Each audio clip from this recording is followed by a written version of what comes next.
কিভাবে ফ্যাসিবাদের দোসর জাতীয় পার্টি এখানে শ্রদ্ধা জানানোর নামে শহীদদেরকে অপমানিত করার জন্য আসতে পারলো।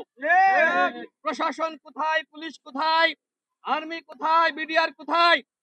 আজকে তারা কি করছে? এইভাবে যদি শহীদদেরকে অপমানিত করার জন্য ফ্যাসিবাদের দোসররা এই বুদ্ধিজীবী কবরস্থানে এবং এই বেদিতে আসতে পারে, সেটি জাতির জন্য অত্যন্ত দুঃখজনক। এইভাবে কিন্তু তারা শ্রদ্ধা জানানোর নামে তারা কিন্তু সংগঠিত হচ্ছে। আমরা মনে করি আজকে এখানে জাতীয় পার্টি শহীদদেরকে শ্রদ্ধা জানানোর জন্য আসে নাই, বরং আওয়ামী লীগকে নিয়ে জাতীয় পার্টি শহীদদেরকে শ্রদ্ধা জানানোর নামে অপমানিত করার উদ্দেশ্যে এখানে এসেছে।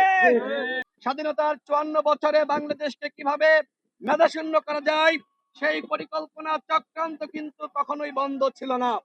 এবং সর্বশেষ আমরা দেখলাম সেই চক্রান্তের অংশ হিসেবে উসমান হাদিকে হত্যার উদ্দেশ্যে গুলি চালানো হয়েছে। সরকারের উদ্দেশ্যে বলতে চাই, আপনারা কিন্তু এখনো পর্যন্ত আসামিদেরকে গ্রেফতার করতে পারেন নাই। স্বরাষ্ট্র উপদেষ্টা আপনি কি করছেন? আপনি যদি এইভাবে দায়িত্ব পালন করতে না পারেন, দায়িত্ব ছেড়ে দেন। প্রয়োজনে ছাত্র জনতা ঠিক করবে বাংলাদেশের স্বরাষ্ট্র উপদেষ্টা কে হবে।